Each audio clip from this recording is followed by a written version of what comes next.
Ouça! Muscle Mind Brasil! O podcast dos campeões. Com Ricardo Santana e Jean Vernes. E com vocês, 8 empresas que patrocinam e compraram essa ideia do Muscle Mind Brasil. Quem começa? Eu, você?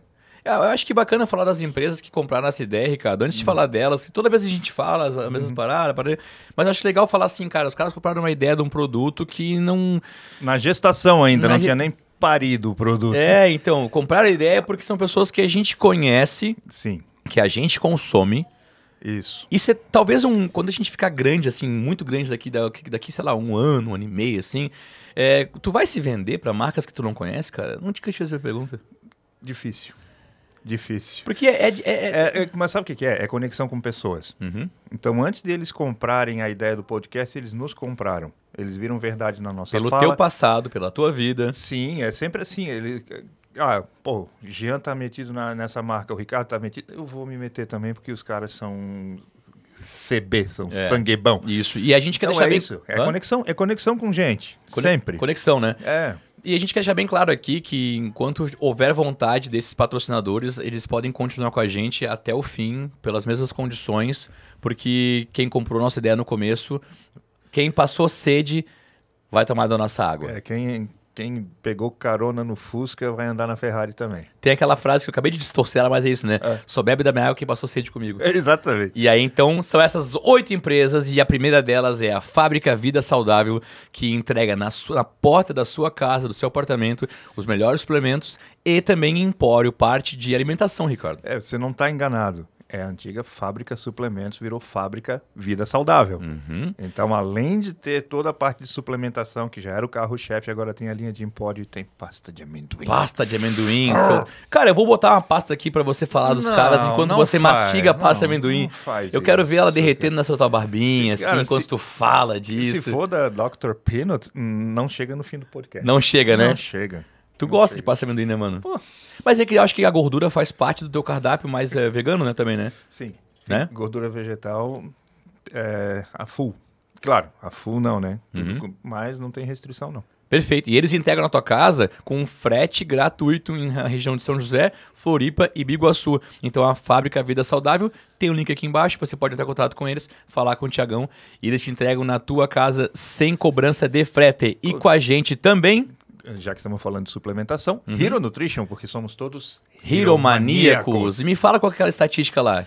30% dos produtos de suplementação que você compra online são falsificados. Desculpa trazer essa verdade para ti. E é por isso que eles fazem a venda somente em loco. Então, assim, se você não conhece a Hero Nutrition, manda um salve pra gente. A gente fala com o pessoal de São Paulo.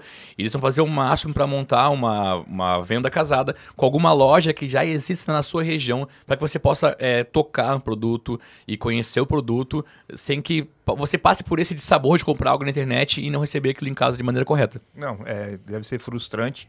Quem já não passou por isso talvez passe, porque a estatística é brutal.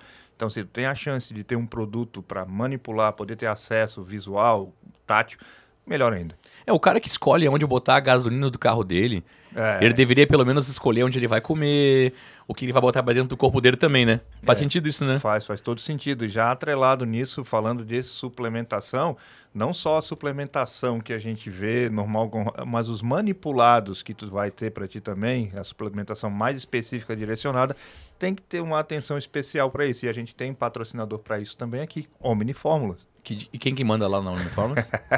Lovato. Segue lá, Lovato. Eduardo Lovato eu quero ver ele fazer a dancinha aqui. Eu quero que ele venha aqui primeiro. Mas ele vai vir. Primeiro de tudo, eu quero que ele venha. Ele vem, ele disse, ele prometeu. Falasse com ele já? Já, ele disse que vem. Tá aberto. Esse é um cara bacana, né? Não, Bioquímico, farmacêutico, é o responsável técnico pela Omni Fórmulas, que trabalha também em São José, Floripa e região. Também tem entrega gratuita. Se não tiver, agora vai ter que ter. Eu não sabia se vai ter.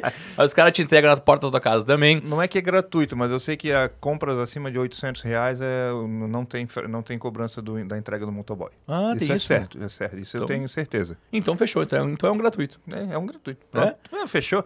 E assim, manipulados não é qualquer... Assim, eu quero esse manipulado. Precisa de uma prescrição. E quem é que prescreve um bom manipulado aqui, que a gente tem um nome literalmente forte para falar disso. Dr. Charles Vicari. Charles Vicari. O homem que é o evento em pessoa. O cara que escuta ópera no consultório dele, coloca um terno todo engomadinho. Eu falei que ele é... Cheio de elastano para ele caber naquele terno. Ele é a Bela e a Fera em pessoa, porque ele é um cara, né, elegantemente, e um grosseirão, porque ele é um cara que também trabalha com supino, levantamento de peso e tal. O bichão é atleta, né? Brutalidade em pessoa para treinar e a elegância em pessoa para te atender. E também tá convidado a vir no nosso podcast compartilhar um pouquinho do posto de conhecimento que ele tem em treinamento também, porque quase se formou em educação física e como médico também. Não, e ele é um entusiasta do esporte. Isso faz muita diferença para um médico do esporte. Um entusiasta e praticante de esporte. Praticante de esporte? Pratique. Estão pegando gap, né? Nossa Senhora. Academia Pratique Estamos muito enjoados. É uma das top 5 maiores franquias de academias do Brasil. Só que em Florianópolis, nesse meio tempo, já abriu mais umas 3 só nessa fala. Os caras são... Provavelmente. Os caras são rápidos.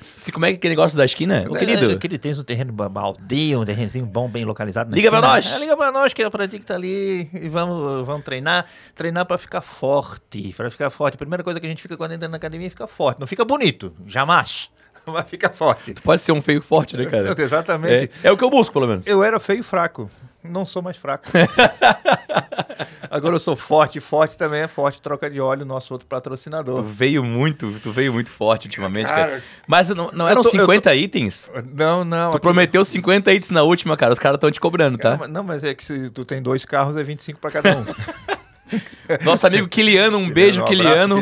Um beijo e um abraço, então. Um beijo e um abraço, é meu amigo de infância, cara. Não tem como abraçar aquele cara sem dar um beijo na bochecha dele. Tá, e como é que é o lance lá? O cara faz a revisão preventiva de 25 itens do seu automóvel. Não só diagnóstico, mas também eles fazem o reparo.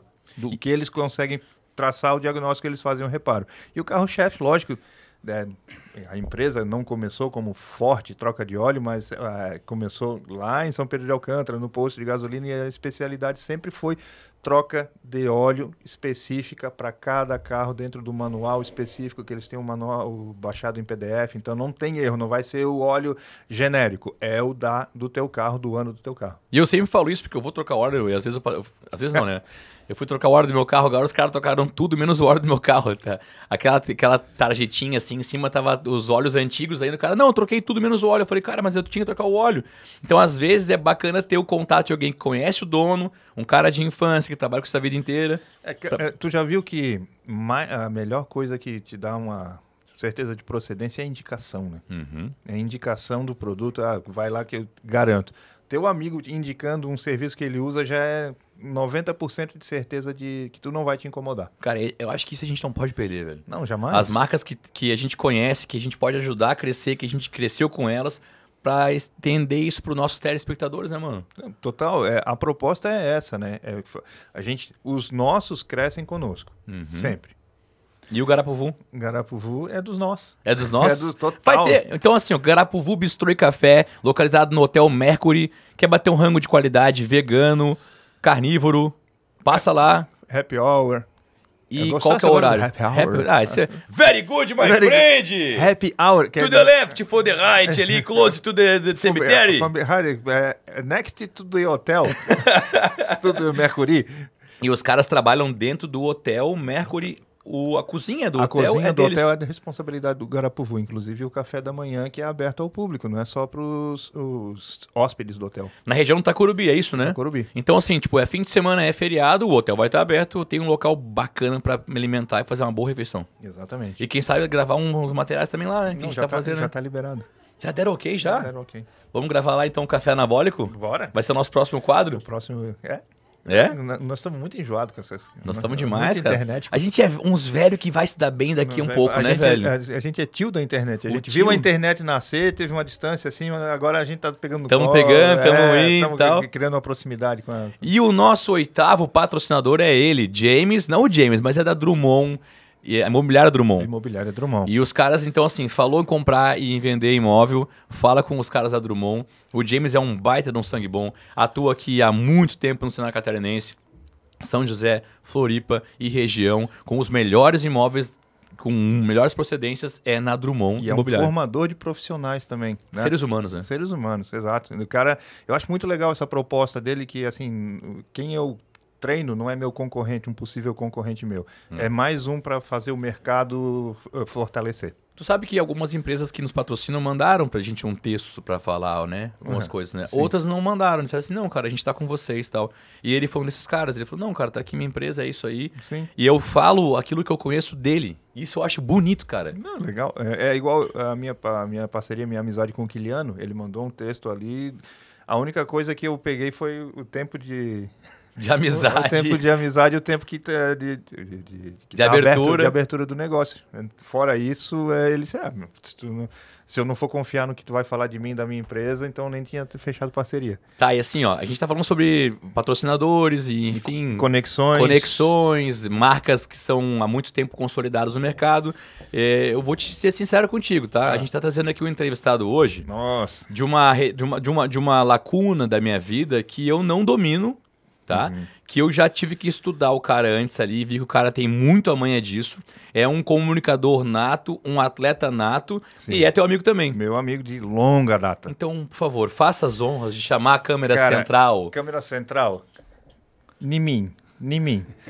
Cara, a satisfação aqui é absurda de trazer hoje para o Muscle Mind Brasil, podcast dos campeões, um campeão de vida.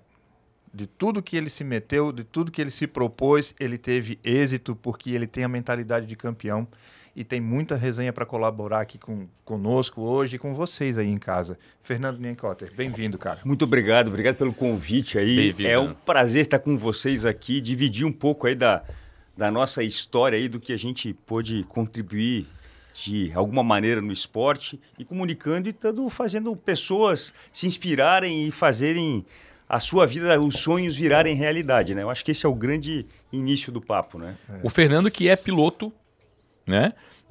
Originalmente, o primeiro esporte mesmo que tu entrou foi corrida. Na realidade, automobilismo, né? Na realidade, meu pai começou lá em 78 até uns 84, 85, ele era piloto de kart. Enfim, e eu muito pequeno, acompanhando ele nas etapas de kart. Até um dia que, quando terminava as corridas, eu queria dar uma voltinha no kart. Ele botava um travesseiro atrás do negócio, meio que um pezinho meio ali, dava uma voltinha devagarinho no kart. E aí eu dizia, pai, eu quero correr disso também. E na época, eles estavam criando uma categoria júnior, que chamava quarta menor. Então foi bem no início realmente lá do automobilismo, né? E tanto é, quando eu ia correr em São Paulo, os caras que eu enfrentava na pista era Christian Fittipaldi, Rubens Barrichello, Tony Canaan, Hélio Castro Neves. Então, assim, foi uma época que tinha só os leões mesmo, né? Então, não foi uma época fácil. E Florianópolis, em 1986, foi meu primeiro ano que eu comecei a competir. Teve um brasileiro de kart, eu não participei, mas eu vi eles participando, o Christian, o Rubinho, todo mundo aqui. E foi muito legal. E a partir dali comecei a fazer primeiro competições a nível local, citadino, depois estadual e depois virou nacional e internacional. Então teve todo um início até a gente começar no kart e chegar no primeiro passo que foi a Fórmula Ford, né? Tu inaugurou aqui a pista dos ingleses, né? Pelo que eu tava vendo ali, né? Sim, em 1986 praticamente, porque teve o brasileiro e depois das primeiras competições eu já estava participando na quarta menor. Então, basicamente, vamos dizer que a gente foi junto com a pista dos ingleses. Nossa, senhora, o carnê do IPTU daquela pista vem uma parcela e ele que paga, cara, com certeza. E aí do kart você foi para a Fórmula 3, é isso? Fórmula Ford primeiro. Fórmula Ford. Na época, a Ford do Brasil fazia um investimento muito grande aqui no automobilismo, principalmente nessa categoria, que era uma categoria base, principalmente na Inglaterra, que era basicamente, lá na Inglaterra, Fórmula Ford, Fórmula 3 e Fórmula 1.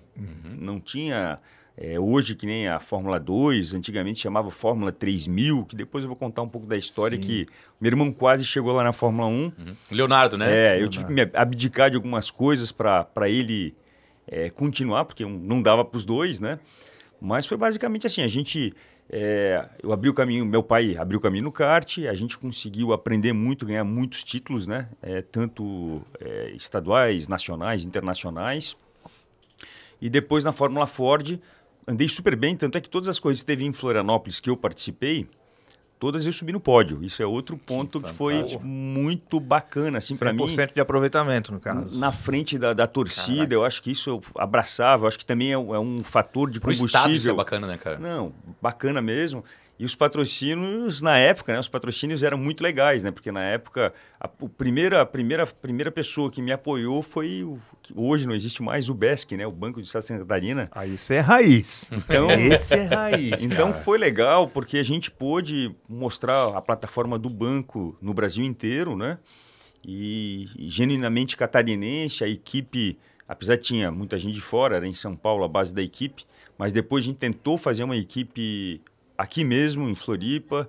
Tivemos alguns conhecidos aí que chegaram a ser meio que o mestre dos carros aqui, como o Francisco Abadia, que é o mago aí dos caras do pessoal que corre rally.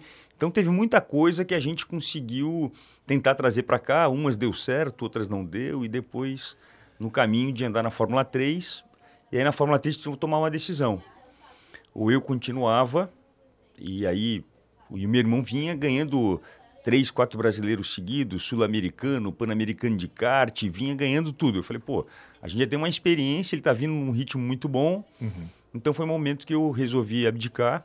E aí meu irmão foi vice-campeão sul-americano de Fórmula 3, quase ganhou o campeonato, ficou por poucos pontos, 2, 3 vezes, e foi para a Europa correr de Fórmula 3000. Que hoje antigamente a Fórmula 3000, leia-se hoje a Fórmula 2. E que aí, é um passinho ali para... Não, basicamente... É quase a mesma coisa, pouca né? diferença da Fórmula 1. Anda exato. ali, sei lá, 5, 6 segundos a menos. Caraca, Então bicho, é muito próximo, né? Muito próximo. Então, assim, ele chegou muito próximo. E aí teve uma história que foi muito... A gente fica até assim, né? Porque daí ele ganhou a superlicença, ele ficou lá no campeonato, conseguiu fazer a pontuação e fez dois testes. O primeiro foi na Jordan, com o Ed Jordan, andou. Eu digo, pô, o cara já sentar num carro de Fórmula 1 deve ser uma coisa de maluco, né? Tem um pedaço teu também nessa história, né, cara? Cara, é isso que eu Com digo. Acho certeza. que existe uma contribuição de todo mundo para a gente estar lá. E aí, depois, ele fez um teste na Williams. E aí, ele era patrocinado pela Petrobras na época. E aí, o que aconteceu? Mudou o presidente da Petrobras e tiveram que tomar uma decisão. Era o mesmo valor. Ou patrocina o piloto e ele senta na Williams, na época, né? Ou patrocina a equipe. E não sei se vocês vão lembrar disso. Aí mudou o presidente, ele decidiu não patrocinar o meu irmão, que já estava tudo certo, e botou a grana chamando a Williams Petrobras de Fórmula 1. Nossa. E aí o meu irmão pulou fora depois de anos de investimento que eles tinham feito. Então são coisas que acontecem que é incontrolável, né? A gente não tem como tomar uma decisão. Mas um grande resumo assim do automobilismo vem muito disso, de muitas vitórias, muito suor. E o pessoal acha que é só sentar no carro, né? Que nem o dia a dia, vou dirigir. Não, cara, tem preparo físico por detrás, alimentação regrada. Puta, quantas festas eu deixei de ir, quantos eventos deixei de participar para mim dormir cedo e estar cedo no outro dia participando. Então, a vida de piloto é uma vida de atleta profissional mesmo, Com que certeza. tem que ter 100% de regrado, porque qualquer álcool que tu vai ingerir, alguma coisa antes de uma competição, te desidrata. É. E numa corrida chega a perder 3 quilos. Cara, vamos passar E umas imagens do Fernando, por favor, cérebro? Não, e assim, ó, o Leonardo também é mais... o porte físico dele ele é menor que tu, né? Bem Facilita, menor. principalmente mais nas pra ele fórmulas, também, né?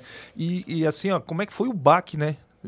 Tu vê o teu irmão, como é que foi a cabeça dele naquela época? Pô, perdi meu patrocínio, eu tô aqui na porta e não me deixaram entrar. Quem me trouxe até aqui me puxou de volta. Cara, foi muito frustrante para a família inteira, né? Porque Imagino. tu imagina, a gente foi para vocês entenderem, foi mais de 20 anos de batalha para poder chegar lá. Nossa. O meu irmão começou lá com 6 anos de idade no kart. E na época era muito novo, não se tinha esse início tão cedo, né? Então, e ganhou todas as categorias de base. Ou se não ganhou, foi vice-campeão, né? Tanto na Fórmula Ford, Fórmula 3. Então, ele foi para a Europa, assim, com uma iminência de realmente andar bem. Não foi incompetência técnica, não foi inapetência física, não foi nada com ele. Foi o patrocinador, foi burocracia. Na realidade, cada vez mais a gente vê isso atualmente, né? A Fórmula 1 hoje virou basicamente um balcão de negócios, né? Nem sempre o melhor piloto vai sentar lá porque tem realmente a competência. Tem até um exemplo muito claro que todo mundo fala, até é ruim falar porque até o rapaz ele não é tão ruim, o Lance Stroll, que é da Aston Martin. O pai dele é o dono da equipe Ele foi competente, ele ganhou Fórmula 3, tudo, ele foi campeão. Não é um cara... Eu digo, para estar na Fórmula 1, o cara já é diferenciado. Mas ele é um cara que, mesmo não dando resultado, o pai não vai trocar porque a equipe é dele. Entendeu? Como antigamente tinha uns russos que pagavam lá e sentavam e nunca ganharam nada. Então existe um histórico de Fórmula 1 que a grana, infelizmente, hoje está contando. As equipes de Fórmula 1 acho que tentaram se blindar um pouco disso, estão buscando talentos desde a base, desde o kart. O Hamilton um desses talentos, Verstappen é outro. Dá de falar vários, tem programa da Red Bull, tem programa da Ferrari, tem programa da Mercedes, que já pego desde jovem primeiro, que vai custar muito menos lá na frente, obviamente o salário dos caras. E também quem não tem condição, porque realmente é um esporte muito elitizado, muito caro, e se não tiver relacionamento e coisa para poder ir para frente, realmente tu já morre na casca ali. É muito complicado.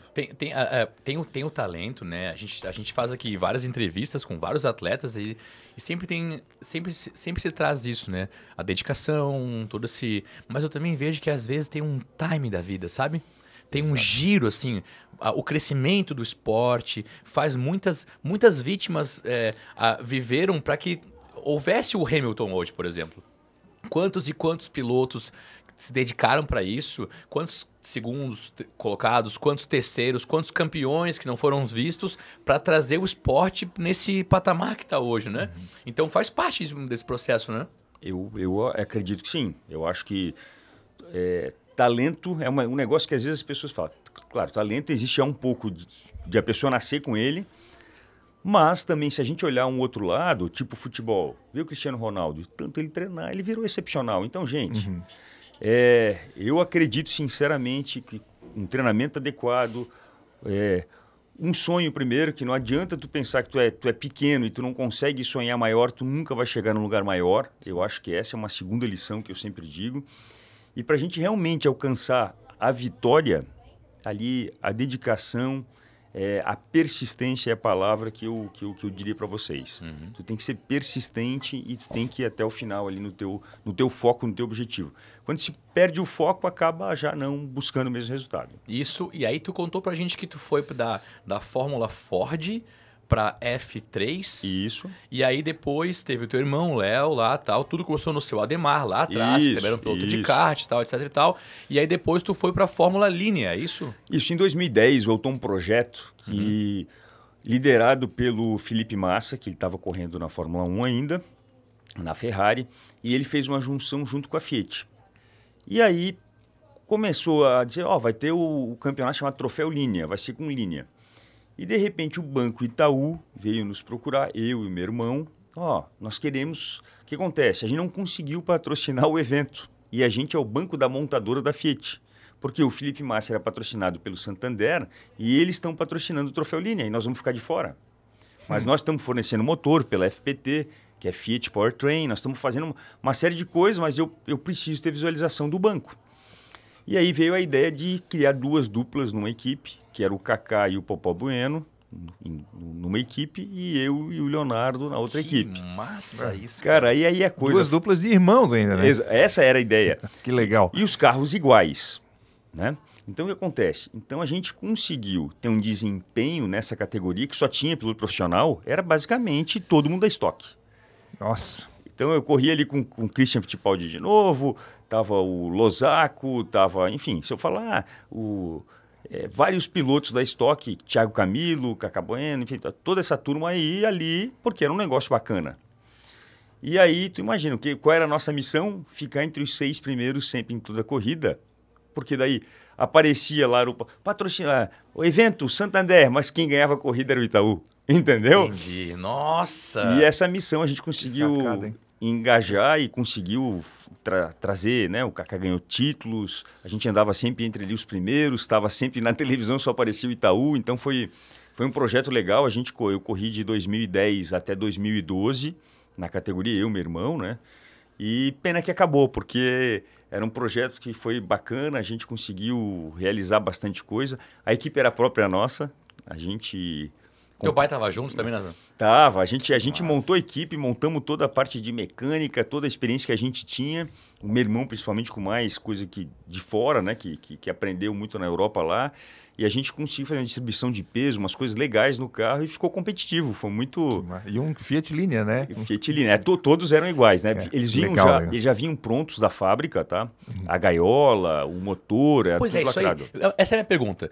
O cara vê assim, tipo, né? A Fórmula 1. Sempre tem lá 2 carros, né? Daí o cara fala assim, tá, mas será que eles são iguais mesmo? Como é que é isso aí, cara? É que na realidade, assim, ó, não existe carros iguais.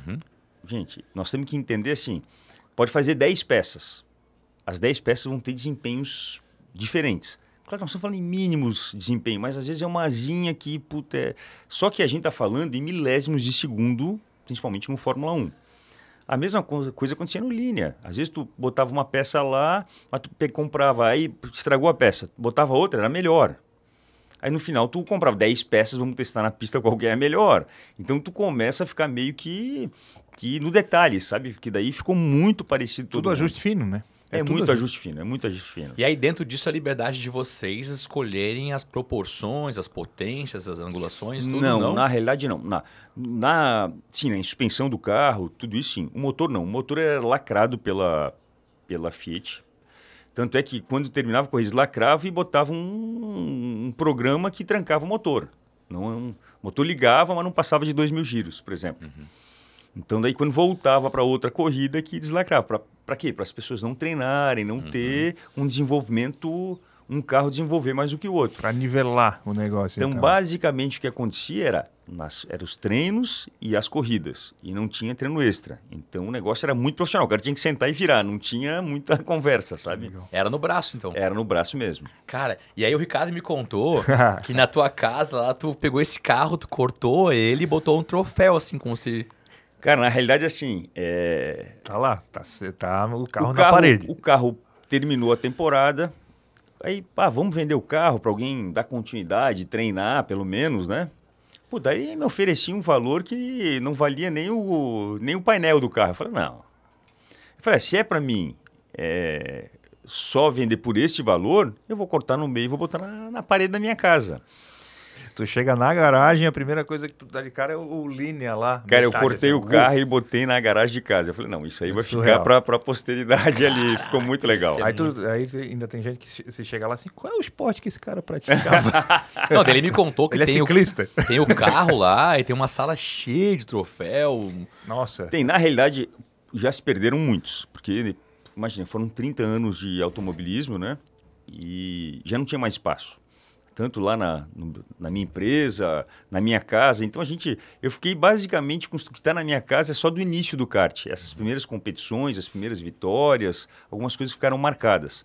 Mas os outros, vou te confessar que se perderam. Porque vai oxidando, vai estragando, tu não consegue dar manutenção, tu já não sabe onde botou. Aquela quantidade toda lá é só do início. Só do início. Só acho que dos primeiros 3, 4 anos ali. Ô, Fernando, não e aí ideia. Depois desse rolê que tu deu aí com o teu irmão e tal, tu teve um outro projeto, que é o projeto de YouTube, né? De televisão. É isso, né? Sim, na realidade, assim, vamos lá. Em 2013 eu ainda corri mais uma categoria, que foi Brasileiro de Marcas e Pilotos, pela Mitsubishi, na equipe de W2 Racing, que era uma equipe de Stock Car, que fez uma junção do Duda Pamplona, que é um piloto, e do Serafim Júnior. E eu tinha um carro que era muito ruim. E a gente conseguiu desenvolver esse carro e a gente conseguiu vários pódios na categoria, brigar por quase ganhar corrida com o Zonta e o André Bragantini, que são pilotos muito de ponta, principalmente em tração dianteira. Então, assim, eu acho que a gente fez um feito bem grande. Por exemplo, vou contar assim um detalhe, né? Porque agora pode contar que já passou anos, né? Sim. O carro não andava de reta. O Lancer, tomava 7 km de reta por exemplo, dos Honda, né? Eu falei, o que a gente faz? Aí eu fiz uma reunião com o Duda Pamplona, com o Serafim, e falei, gente, a aerodinâmica do carro, o para-brisa é muito reto, cara. Temos que cortar o teto do carro e diminuir o ângulo. Ele disse, cara, mas daí nós vamos descaracterizar o carro. Eu falei, cara, quem é que vai medir o ângulo do para-brisa? Cara, vamos cortar, pintamos igual, o cara não vai nem ver. Cara, e a gente fez essa mexida estrutural no carro, né? E o carro tomava 7, passou a tomar só 1. Um foguete. Ganhou 6 km de reta. E aí a gente começou a ir para o pódio, começou a ter... Então eu digo, tanto qualquer esporte existe a brecha, né? Então tu tem que achar uma brecha ou no regulamento, de uma maneira... Porque no regulamento também não falava que não poderia mudar no ângulo do para-brisa ali. Ninguém em nenhum momento foi falado isso. Então, a gente se abriu achou precedente. Exatamente, alguns detalhes. Nunca falei isso para ninguém, primeira vez que eu estou abrindo aqui, porque já se passaram 11 anos, 12 anos, né? Não tem mais como ser retroativo para punir. então, tem alguns detalhes. E o negócio foi o seguinte, depois que eu parei, uma das minhas paixões foi viajar de moto. E a história foi assim, eu viajei de moto com a minha esposa para os Estados Unidos, a gente fez de costa a costa. Até essa história é muito engraçada, porque eu cheguei para ela, meu amor, nós vamos viajar para os Estados Unidos, não precisa nem preparar mala, só uma mochila, porque eu vou comprar tudo novo para você. Pô, tu imagina, ficou super empolgado. Não, vamos embora os olhinhos brilharam. Outlet da hora, né? Total. Sabe como é que funciona, né? Meu Deus do céu, né? Cara, aí soltamos lá em Miami e tal, do aeroporto, eu fui direto na Harley. Aí cheguei lá, aluguei a moto, ela, que isso? Não, agora eu vou comprar o que eu te prometi. Pega um capacete, pega uma bota, pega uma jaqueta, O que é isso? Você fez a Rota 66, Fernando? A gente subiu uma parte, eu não fiz toda, tá? Mas eu subi uma parte, mas a gente atravessou até... Eu entreguei a moto em Los Angeles, pra vocês terem ideia. Senhor. Lá na costa... Oeste. Lá na esquerda, lá, né? Exatamente. Caraca. Então foram 6.000 e poucos quilômetros que a gente rodou. Mas assim, o legal foi o seguinte, não tinha nada reservado, hotel na roda livre. Tô aqui, vou dormir em tal cidade. Ia lá, achava o hotel lá, dormia e vamos para outro dia. Tu foi de Miami até Los Angeles? Até Los Angeles. Deu quantos dias? É que a gente fez devagar, mas deu assim uns 18, 20 dias que a gente foi parando. Passaram por Tennessee ali? Passamos. Eu subi, na realidade. Passei por Nevada, passei por tudo. Que massa, cara. O rolê foi grande. E aí disso... Quando eu cheguei lá no pier da Rota 66, que é o final da Rota 66 em Los Angeles, bati a foto, pedi para a guarda para mim entrar com a moto lá dentro, ela me autorizou, foi super legal, porque eles disseram, eu falei, sou brasileiro, fiz isso aqui, estou terminando a Rota 66, eu queria uma foto, e não pode. Entramos lá, estacionamos lá dentro do pier, foi muito massa, batemos as fotos, e aí eu encontro um brasileiro que estava morando há muitos anos em Orlando, e ele falou, pô, que legal, eu tô apaixonado por moto, papapá. E batendo um papo, ele era de Floripa. E o pai dele era meu amigo, que era comissário de corrida quando eu corria de kart na minha infância. Senhor. A coincidência não existe. Ressonância. Né? Ressonância, isso aí. Cara, aí o que acontece? Chegamos lá, ele assim, por que a gente não monta uma empresa de turismo? Tu atrai as pessoas, eu te ajudo aqui a organizar, a gente fica sócio. E aí, de 2010 a 2019, antes da pandemia, eu toquei uma agência que eu puxava grupos da Rota 66, Rota do Blues, aí eu me especializei nisso. Na Califórnia, na Flórida. Então, a gente levou, sei lá, mais de 500 pessoas do Brasil para lá, tendo essa experiência de moto, tendo essa vivência mais bacana com a cultura americana. Ruim, né? Cara, então, que da hora isso. Foi muito legal. Então, assim, eu consegui, de uma paixão, transformar num rendimento, né? Depois consegui sair antes da pandemia. Ele comprou minha parte, infelizmente, na hora errada e acabou, enfim. Hoje, não sei se a empresa existe mais, mas foi momentos, assim, que eu vivi um pouco ali. E dessa experiência que eu tive nos Estados Unidos, em 2017, em 2016, eu e a minha esposa, de moto. Fui várias vezes, mas uma das vezes que a gente foi até Ushuaia. Chegamos lá no fim do mundo, que a gente fala. Pô, lá na curvinha. Até tinha uma placa lá, Alasca, 17.848 quilômetros. E aí eu olhei para ela e falei, olha, tá aí meu próximo desafio. Não, tu é louco, não sei não. Tá aí meu próximo desafio. E aí no caminho eu tinha conhecido um senhor, na realidade, que ele é bem mais velho do que eu. E aí, na estrada, viajamos alguns dias juntos e tal. E quando eu voltei para Floripa, eu liguei para ele, que ele é de Itapema. E falei, olha, eu tô com um projeto, tô querendo ir para Alasca, o que tu acha a gente ir junto? Aí ele topou. Aí no final, que criou meio que uma euforia, que eu comecei a botar isso nas redes sociais, no final tinha 30 pessoas querendo ir. Então a gente começou a fazer reunião grandes, almoço, janta e não sei o quê. Só que na verdade é o seguinte, no final, quem foi realmente para Alasca fomos em 3, que foi o Daltro, o Miguel e eu. Eu fiz todo o planejamento, toda a organização da viagem. E uns 15 do Oba-Oba foram até São Pedro do Atacama, porque até pelo 7 dias a gente chegou lá, eles voltavam em 15 dias de viagem, né? Não ficaram um tempo muito longo. Mas que era o pessoal que queria participar do projeto de alguma maneira, mas foram. Então, essa primeira semana foi uma festa. E depois, aí a gente foi até chegar no Alasca os 3. Mas, na realidade, eu quero te dizer que esse negócio, para mim, apresentar o programa, lá ter o programa no Travel Box Brasil, foi o seguinte, eu fui gravando, eu levei um drone, eu me preparei, eu estudei um pouco de teatro, me preparei, fiz curso para videomaker, fiz curso de drone. Assim, porque na época os drones não tinham as tecnologias que tem hoje, né? Era um Phantom 4, grandão, tive que botar na moto pendurada atrás, no banco traseiro. Então, assim, tinha alguns desafios ali. E aí, gravei tudo. Quando eu cheguei, eu tinha 3 HD de 8 TB cada um. Cheio. Quem que editou isso aí, cara? Cara, aí a gente começou a abrir e a gente viu que tava uma loucura. Porque eu fui cortando, chegamos em 20 horas. Aí chegou um momento eu falei, não, isso eu não quero tirar, isso eu não quero tirar. Aí tu fica aquele negócio do sentimento do pai do negócio, né? Sim. E a minha ideia era apresentar para minha família. Eu dizia, foi isso que eu fiz para minhas filhas, esse é o desafio, pô, o pai conquistou. Não tive nenhuma pretensão zero de chegar à televisão. Não era.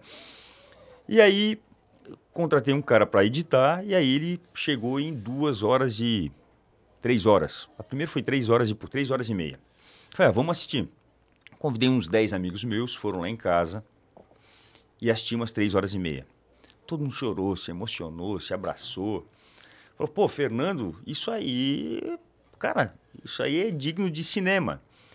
Aí a gente discutiu, o pessoal deu as opiniões, a gente cortou o que tinha que cortar, ficou 2 horas e tanto. Hoje está no meu canal do YouTube, Fernando Nienkotter. Quem quiser assistir, vai lá no meu canal do YouTube, assiste lá o documentário Caminhos do Alasca, que já está com quase 900 mil visualizações. É sensacional. Então, é muito legal. Porque aparece todos os países, né? Quem quer conhecer a América do Sul, os principais pontos turísticos, desafio, é só embarcar na garupa da moto. É só embarcar na garupa da moto e vir comigo, entendeu? Que massa isso, Então foi isso. E aí os meus amigos disseram, não, nós vamos alugar uma sala no Shopping Iguatemi, que hoje é o Vila Romana. Falei, cara, vocês vão alugar uma sala? Não, nós vamos te dar de presente, nós vamos botar uma sala e tu convida para lotar a sala. O que aconteceu nesse dia? Eu tinha escrito meu livro recente, botei lá para fazer uma noite de autógrafo e fazer a apresentação de cinema com convidados. Bom, o pessoal das outras salas não quiseram ver os filmes americanos, enfim, e lotaram a minha sala. Que legal. E ficou 100% lotado, de gente que eu não conhecia, comprando livro e tal. Eu fiquei impactado com isso, que eu não tinha essa dimensão. E aí o dono do cinema falou, Fernando, nós vamos ficar...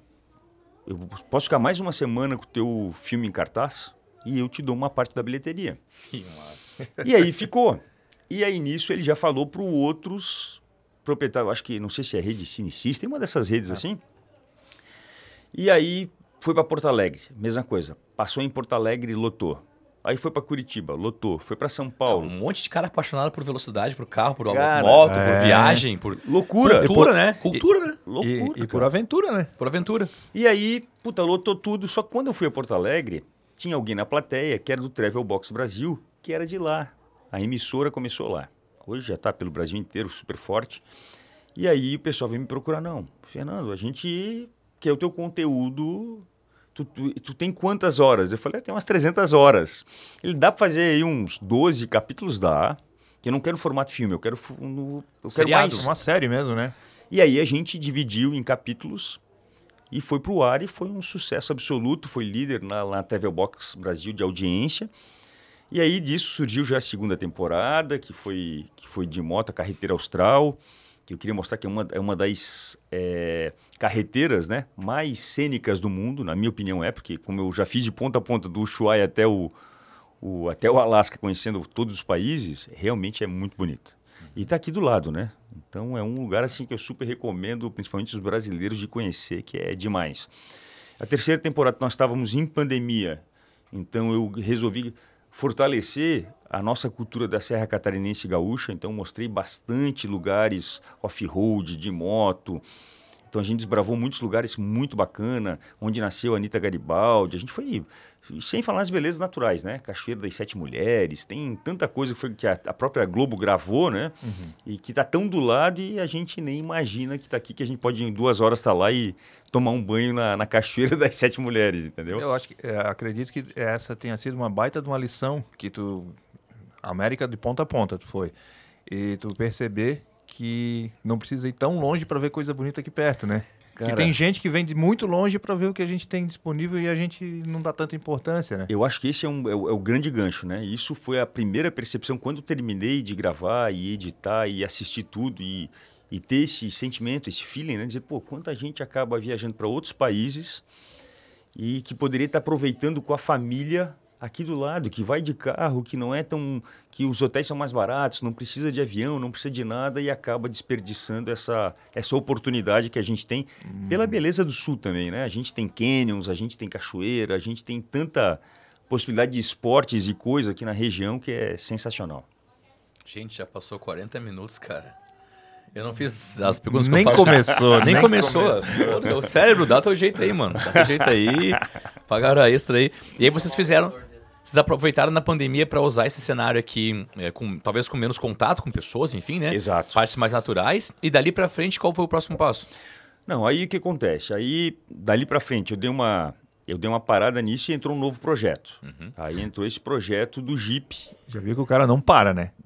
Da Gladiator. Eu falei, pô, eu tô na moto, as pessoas de moto não sabem que eu fui piloto, não sabem que esse tino todo veio porque eles estavam me acompanhando lá do mototurismo, das minhas viagens dos Estados Unidos, tinha um público todo que já, das minhas aventuras, essa galera que hoje é que compõe o meu Instagram, né? Mas só que eles não sabiam do meu passado.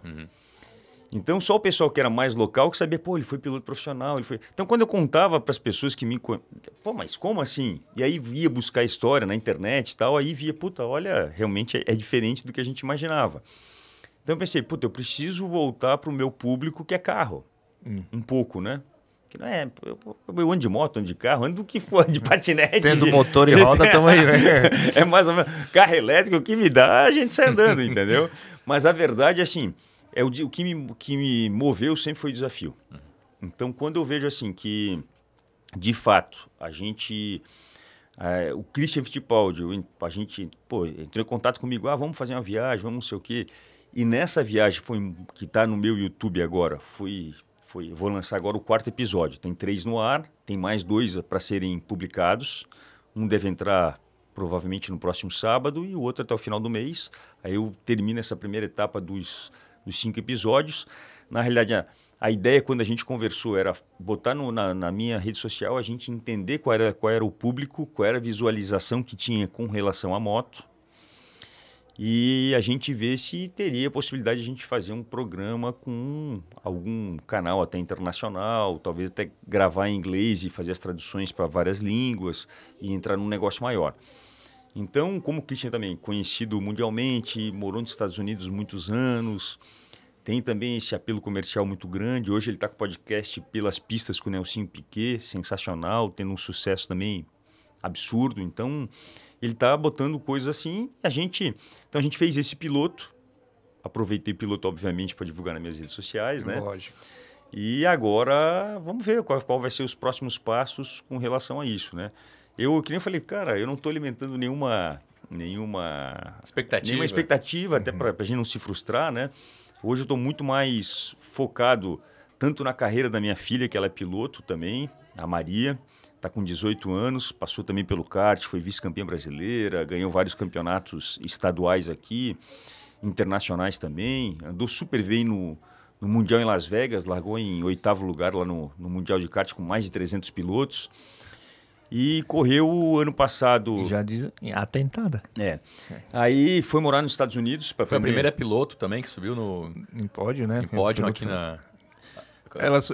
Tem alguma coisa ali que... É que na realidade, sim, são várias... Ela compete, não é categoria feminina, né? Não, no meio. Ela é a única menina, né? É o contrário, é a única isso. menina no meio dos homens, né? A primeira mulher a pegar um pódio, né? Na realidade, nessa categoria, no Fórmula Delta. Né? Porque a gente tem outras muito famosas, a Bia Figueiredo, inclusive, agradecer muito a Bia que tem dado um suporte na carreira da Maria.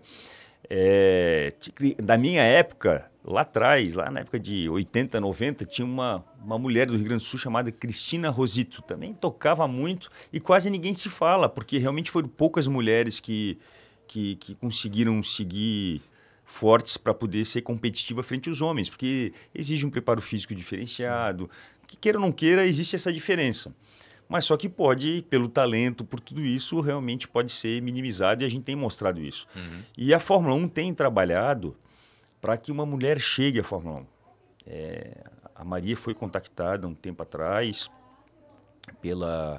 por uma das dirigentes da FIA e pensando nesse projeto, né? Hoje existe o Fórmula 1 Academy, que é que corre junto com a Fórmula 1 só de mulheres e estão avaliando qual vai ser o destino que vai ser feito isso, né? Isso era uma das ideias de a Maria participar desse Fórmula 1 Academy. Que legal. Então a gente fez o quê? Ela voltou dos Estados Unidos falando 3 idiomas, além do idioma mãe e português, mas hoje ela fala inglês, francês e italiano fluentemente. E isso era um negócio fundamental porque precisava, de fato, quem vai morar fora precisa ter esse... Chegar lá no italiano e tu não falar em italiano, o cara não vai nem te dar moral para te poder sentar no carro. E eu já vi isso acontecer, né? Quando eu fui para a Europa, o meu irmão também, quando tu senta num carro e tu vê lá, puta, sul-americano, existe uma discriminação. A real é essa. Então, tu tem que diminuir através de tu conquistar as pessoas que estão ao teu redor. Fala, né? Não tem jeito. Então, acho que isso aí é o primeiro passo. Então, ela fez o Fórmula Delta, foi a primeira mulher a subir no Fórmula Delta, a fazer pódio, segundo lugar, terceiro lugar, no meio dos homens todos ali. Então, por pouco não deu uma vitória, mas, enfim, a gente trabalhou, foi muito legal esse ano de 2024 que passou. E aí, ela foi chamada para fazer um teste. O que a gente queria mesmo era tentar botar ela na Fórmula 4 Brasil, para se ela conseguisse ganhar, para ela ir para a Fórmula 1 Academy. Mas, enfim, por custos, por trajetória, por oportunidades, a gente não escolhe a oportunidade, né? Eu sempre digo lá em casa que é a oportunidade que escolhe a gente. E a gente monta ou deixa passar. Se o cavalo passar encilhado e tu não montar, amigo, passou, não tem mais volta. E aí ela foi fazer um teste, chamaram para ela ficar nos boxes da última etapa da Stock Car, em dezembro agora, lá em Interlagos. Ela foi para lá, eu fui junto, apresentei lá todos os meus amigos que eu corri, os donos de equipe que eu conheço, demos uma passeada pelos boxes. E na segunda-feira ela foi chamada pelo Grupo Vicar, que é o que administra a Fórmula 4, a Stock Car, a TCR, que é o que ela vai competir, TCR South America, que é sul-americana. E aí, no outro dia, tinha um Audi, que até depois você pode mostrar ali, prata, lindaço, novo, para ela andar. E ela fez um teste com outras mulheres e ela foi a mais rápida. Vou mandar esse áudio aqui. Volta uma só. Esse aqui é o Fórmula Delta, que ela correu 2024. E vamos ver um pouco mais para frente, ver se a gente... Esse aí é o carro meu de 2013, o que a gente fez o para-brisa. O Lancer adulterado. Dentro do que esse é o Linha, né? Olha que foto, cara. Olha só o voo aí para poder virar tempo. Olha que foto, cara. A gente às vezes tem que achar caminho que ninguém acha para virar tempo. Cara. Então, isso aí no kart, do dia que eu fiz a minha primeira vitória, isso aí em 1986, vocês imaginam só. Tava estreando. Aí, ó, o patrocínio do Besk. O Besk, aí o carro do Besk na minha estreia do Fórmula Ford. Que legal. Ele estreou como é que falasse ali aquela hora? Na nossa reunião, ele estreou a pista dos ingleses e eu estreiei na vida em 86. Aí, vocês dois estrearam juntos. Eu na vida e ele na... Ele estreou no mundo, na vida, e tu estreou nas pistas. Aí no Fórmula Ford, isso aí foi uma corrida que eu fui de paraquedas em 95, eu não estava mais pilotando, meu irmão estava correndo. E até ele ficou bravo comigo, porque no final, ele estava competindo o campeonato e eu larguei na frente dele, e ainda fomos pro pódio e ele estragou o carro e não foi. Ô, Fernando, e como é que esse lance assim, ó? Tipo, tu é um cara alto, né, mano? Tenho 78, é bem... complicado, o limite, é o limite, porque, assim, o que acontece? Num acidente, tu fica com as pedaleiras muito mais expostas, os pés, entendeu? tu tem que achar espaço onde tu não Que encontra. foto bonita essa aí, cara. Agora, eu e meu irmão aí nesse dia, foi em 1991, eu fui campeão na Graduados A de kart e ele na Graduados B. Então esse dia foi um dia histórico aí pra gente Que também. foto massa, e essa cara. foto que tiraram, nem sei quem tirou, sei que eu tenho essa foto até hoje. Porra. Preto e branco é uma foto que realmente, Linda essa foto. cara, isso aí... Quase uma foto conceitual, né? Isso aí é foto de filme de Hollywood, mano. 1991, Capa de cara. filme, é. Aham. Ficou muito Capa- legal, essa muito, foto muito realmente é sensacional. Gratidão por quem tirou essa foto aí. É, né? cara, eu nem sei quem foi, até gostei de saber, cara. Poxa. Porque... Mini Oficina Mafra tava ali em cima ali. Então, aqui, ó, eu com a minha primeira vitória, e meu irmão ali em segundo lugar, olha só. E aí tinha Cara de outros brabo. participantes, Cara, Tá com cara de brabo ali. Mas foi muito legal. Foi os anos que a gente começou. Meu pai aqui, em segundo lugar aqui, esse Ô, seu Ademar dia azul Barbudão. aqui. Estileira, hein? Então aí foi influência, né? A influência de quando boa foi influência, no que kart. coisa linda. Foi muito legal. Vamos passar um pouquinho do trecho daquela... Desculpa, tu tava falando Sim. da Maria, né? Sim. E até o podcast estava preparado para receber ela também aqui Pois hoje. é, A gente tinha cara, estudado o caso, sim. a história dela, mas aí a gente acabou achando melhor que coubesse, de repente, a Maria num outro episódio Sim, só dela, de claro. repente, porque Pô, vai ficar muito legal. é bastante história, né, Fernando? E tu Porque és um- tem muita superação. Eu acho que tem tudo a ver com o podcast de vocês. Que né, eu Até digo, é onde eu ia entrar, né? Porque o que acontece? Ela tem o talento dela. Mas Com ela, certeza, ela mas- sofreu muito preconceito para chegar onde é que ela tá. E É. isso aí eu não quero contar essa história, vocês vão saber dela, o que não. acontecia, porque, cara, E é o esquema foi do- momentos muito difíceis, tá, que a gente viveu. E tem um esquema, assim, que não tem como negar, o ambiente. É. A casa do Fernando Nienkotter é uma casa que respira esporte, respira desempenho, performance, respira comprometimento. Isso aí não tem como onde ela fosse se dedicar, ela ia... Cara, eu acho assim, Ela ia eu estourar, sou né? abençoado, assim, primeiro que a minha esposa também gosta disso. É. Ela, tu sabe, tu fosse Pô. treinador dela de poses, tudo, né? Nossa, a Priscila tem uma dedicação fora do comum, cara. Então, assim, tanto em alimentação, tanto em negócio, ao ponto de subir na wellness, né, 2 vezes. Nossa. Então, assim, e a gente é muito grato por isso, porque eu vejo que, puta, todo mundo... Eu também peguei muita coisa dela, que eu aprendi com alimentação, com com disciplina. Apesar de eu já ter, mas eu vi, pô, muito mais, porque ela foi muito além. Porque o esporte de vocês é um esporte que vai no limite do corpo, né? Do corpo, exatamente. Então, tu tá sempre no limite de tudo, né? Na alimentação, no que toma, no como vai. Então, é bem complicado. Então, a gente pegou tudo isso. Então, as meninas vieram muito desse ambiente e se apropriaram das melhores qualidades de cada um. E eu acho que isso é que está Não, fazendo sucesso. E o legal é que a casa tem todo esse ambiente, tem todo esse aparato técnico, tu é um pai e um marido super apoiador. Mas é um negócio que ficou em todo mundo ali daquela casa, é a mentalidade, né? Desde a Sofia, pequenininha, lá de ginástica olímpica, fazendo musculação agora.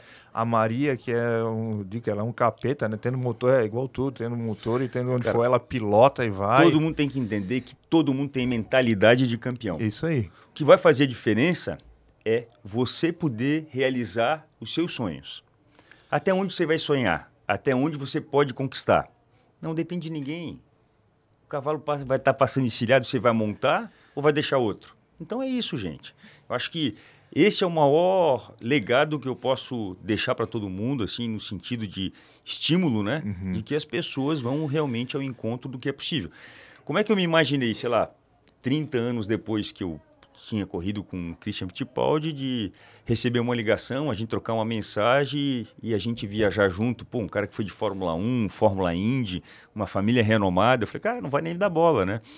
E qual foi o resultado que a gente teve, voltando para a viagem? Tá aí, olha só que bacana. Vamos rodar um pedaço Solta um pouquinho dessa aí. história do Estradas do Mundo, Argentina com o Fernando Nienkotter e o Christian Fittipaldi. Começando mais um desafio e agora eu estou com o meu parceiro aqui, o Christian Fittipaldi, e nós estamos a caminho da Argentina. Já passamos Santa Catarina, estamos agora no Rio Grande do Sul. E o desafio eu acho que não vai ser pequeno não, pessoal. Christian, fala aí, qual é o desafio? O desafio, bom, 1000 milhas, né, que a gente falou? 1000 milhas por dia, né? Então, a gente vai fazer 2 dias 1000 milhas. A ideia é chegar em São Carlos de Bariloche em 2 dias. Então, o desafio é bastante puxado e nós vamos estar alternando aqui o volante para poder alcançar o sucesso. Então, enquanto um descansa, o outro toca e vamos ver o que isso vai dar. Vamos ver se o corpo aguenta, como é que fica isso aí. Mas eu imagino que vai ser tranquilo. Não, tranquilo não vai ser. Vai ser sim. Não, a gente vai revisando. Isso daí dá uma descansada legal. Porque fazer 1000 milhas, já fiz bastante disso lá nos Estados Unidos sozinho. E daí, o meu recorde, para dizer a verdade, são 1.600 e poucas milhas, sei lá, 1.650. Lembrando que lá nos Estados Unidos rende muito mais a viagem do que aqui no Brasil, mas aquele dia foi puxado, eu ainda tive a vantagem que eu dei 2 fusos no meio do caminho, então isso daí jogou a meu favor.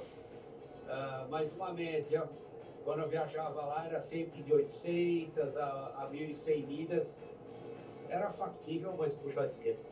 Então, 1000 milhas vai ser moleza. Se rodou 1.650, vai ser metade. Então... Só para o pessoal ter uma noção, daqui a Criciúma são 160 quilômetros mais ou menos. Mais né? ou menos. Já são 100. Ele- Imagina isso, ida e volta 5 vezes. Então, Ah. esse eles faziam por dia. Ida e volta a Criciúma 5 vezes. É o famoso 1000 milhas, assim. Isso. Tu 1000 milhas. 1000 milhas. Mil milhas. Na realidade, milhas. não, é mais, porque 1000 milhas É, é 1.600, 1.600 né? quilômetros. É 1.6, 1.6, é 1.6. E a grande diferença é que lá fora tem mais estrutura, né, cara? De pista, É. de liberdade de velocidade. Não, e outra, tu bota no piloto automático, tem hoje os carros com a tecnologia de ler faixa, tudo isso, Ele só fez, segura o volante leve, entendeu? e ele fez 1.600 num dia. Sozinho. Não vai dizer que foi igual o Pablo Marçal que falou que correu dormindo, né? Não. Caraca, é muita coisa. Na isso, realidade, cara. assim, o que acontece? O Esse pegou o código, esse tem a senha. O Christian foi o seguinte, o que ele falou para mim? Fernando, muitos anos eu preso no mundo profissional do automobilismo, que você sabe como é, que basicamente era casa, aeroporto, pista, hotel, casa de novo. Então assim, viajei pela Fórmula 1 durante muitos anos, Mas não conheceu. pela Fórmula Índia, a mesma coisa, cheguei no Japão, conheço, cheguei no aeroporto, peguei, olhei, mas não conheci. É igual o comissário de bordo, né? Fui na Itália, não conheci, fui no Oceano, não conheci. Então, assim, aí ele falou, aí foi morar na Suíça na época, se eu não me engano, na Fórmula 1, né? E ali ele fazia, até para ficar mais fácil a logística, né? E me falou disso, Fernando, muita dificuldade, convivi com a minha família, convivi tudo, mas não conhecia o mundo. Então eu tô na etapa, e eu falei, eu tô oposto, eu já conheci o mundo, porque eu parei de correr, e agora eu tô querendo um pouco mais de ficar com a família, acompanhar essas etapas finais. Ele, não, eu tô precisando viajar. E ele falou que nas últimas temporadas da Fórmula Indy dele, ele ia de carro. Eu saía antes, mas eu já ia parando na estrada, já conhecendo outros lugares que eu não conhecia nos Estados Unidos e tal. Eu queria ir de carro. A equipe me dava avião, mas eu não quero ir de avião, eu quero ir de carro. Então, ele contava as histórias, e então foi onde ele começou a fazer esses tiros mais longos de milhas, né? Que às vezes tinha o treino para chegar, a corrida, ele tinha que chegar antes, dar uma descansada para a competição, né? Imagina eu. O negócio é saber em quanto tempo ele fazia essas 1000... esse trajeto, porque não era no tempo que eu faço ou que tu faria, né? É um Não, pouquinho tá mais louco, né? chutado. Pelo amor de Deus, né? É um como, pouquinho- como diria, 1000 milhas, assim, né? Os caras são dois pilotos renomados. Qual foi, assim, Fernando? Claro, é uma carreira de 30, quase 38 anos, né? Que tu, desde 86, né? Exato. Qual foi, assim, a situação que tu falou, cara, eu vou desistir disso? Teve algum momento que tu falou, cara, eu vou desistir disso, assim? Alguma situação que tu teve que realmente usar essa mentalidade de campeão? Eu sei que deve ter várias, com a tua esposa, com as tuas filhas, com o teu irmão, com o teu pai. Eu acho que assim, no kart, quando dá os primeiros acidentes, né? Que tu te assusta, né? Sair capotando. Eu fiquei 30 dias internado no hospital de caridade, entre a vida e a morte, entre parentes. Eu fui correr um brasileiro de kart em Goiânia e estava em terceiro lugar e fui passar o segundo, quase que na linha de chegada, e se bater, eu passei literalmente capotando. E não senti nada naquele primeiro momento. Aí tinha um final de semana, um amigo do meu pai tinha uma chácara em Ratones, e ele sempre convidava para poder pegar os cavalos dele e atravessar para ir até a Costa da Lagoa, lá nos barzinhos e tal. Nesse dia eu fui, a hora que eu estava voltando, comecei a sentir uma dor muito grande nas costas. assim, tipo lombar, um pouquinho mais para a direita. E aí começou a dar um febrão, 40, 41 graus, corri para o hospital, fomos em 2, 3 médicos, ninguém achava o que era. E depois a gente conseguiu descobrir que era o rim que inflamou. Então, como é que estava? Ficou todo da pancada, criou um pus. Então tinha 2 saídas do pus. Ou ele vinha para dentro e eu urinava, ou ia para fora e pegava os outros órgãos, dava uma sepsemia e morte, não tinha o que fazer. Então, assim, ou arrancava o rim, e aí eu como esportista, meu pai, não, vamos segurar, vamos tentar deixar ele internado, paradinho no hospital, sem muito movimento, antibiótico forte. E aí teve a condição médica, né, que resolveram fazer isso. No final deu tudo certo. Mas são esses momentos que eu refletia, né? Pô, será que vale realmente a pena? E são os momentos que a gente busca Deus, né? Uhum. É um momento ali que, puta, aí eu descobri, eu sempre fui católico, hoje eu sou evangélico. E teve uma pessoa na época, assim, que hoje eu frequento, ele é o bispo da igreja, que é o Bita Pereira, e ele na época estava começando nesse negócio, e ele foi o único que ia todos os dias orar no quarto do hospital por mim. E queira ou não queira, para quem acredita ou não acredita, eu acho que dessa energia, desse senso aí que melhorou e que me fez também a voltar a ter a mente de campeão e dizer, não, eu vou continuar nisso aí que é um negócio legal, entendeu? Então, eu acho que são alguns momentos assim. Mas tive acidente de Fórmula Ford, tive acidente de Fórmula 3, que machuca a perna, que machuca o braço, que no final tu fica pensando se realmente vale a pena, sabe? Cara, eu falo assim, eu fiz essa pergunta porque a gente aqui no Brasil, durante muito tempo, teve o cenário do Senna, né? Da Fórmula 1. E eu lembro do meu pai, cara, assim, fazer churrasco e esperar... fazer churrasco depois ou esperar a Fórmula 1. Né? Eu era muito pequeno mesmo, assim. A gente tinha uma paixão por ouvir aquela música. Era muito forte. Cara, eu vivi intensamente os anos foi o meu maior, ainda hoje, mesmo ele falecido, a maior inspiração da minha vida se chama Ayrton Senna. Tive 2 oportunidades de estar com ele, vivo, e um cara muito reservado, poucas palavras, assim, até como confiar nas pessoas, né? Então, eu era muito, muito jovem, né? E ele mais velho do que eu, e foram momentos muito legais. E em 1994, eu corria preliminar de Fórmula 1, na Fórmula Ford. E eu tinha acesso aos boxes. Então, eu tinha tido um contato... O Rubinho, nesse dia, estava correndo, falei com o Rubinho. O Christian estava correndo, falei com o Christian. Fui lá ver o carro de perto. E quando eu cheguei na frente da Williams, estava lá o Senna dentro do carro concentrado. Ele só levantou o olhar, me viu, só deu uma abanada e voltou ao trabalho dele. E não podia ter acesso para entrar. Então, essa foi a última cena que eu tive com ele. E esse dia da Fórmula 1 foi um dia de grandes oportunidades para mim. Eu vinha em todos os treinos em primeiro lugar, e na hora de eu sair para tomar de tempo, deixaram frouxa a bateria. E eu não saí do box. Eu saí passando o S do Senna, descendo, o carro morreu e larguei em último. 38º. Cheguei em terceiro lugar na corrida. Então eu me lembro aqueles flash, aquela quantidade de pessoas na Fórmula 1, que era um negócio surreal, né? Então, quem está pilotando dentro não tem noção como aquilo ali é puxado para o piloto. Tensão, os flashes Imagina, na época não era máquina hoje digital, eram as máquinas. Então, usava aqueles flashzão. Então assim, puta, é um negócio bem, bem intenso ali que eu vivi. E o mês, eu acho que foi em março essa corrida. E aí, 1º de maio, ele faleceu, né? Logo em seguida, né? Então, é complicado. Eu tive esses momentos, eu acho que aprendizado assim, de determinação igual a ele eu nunca vi.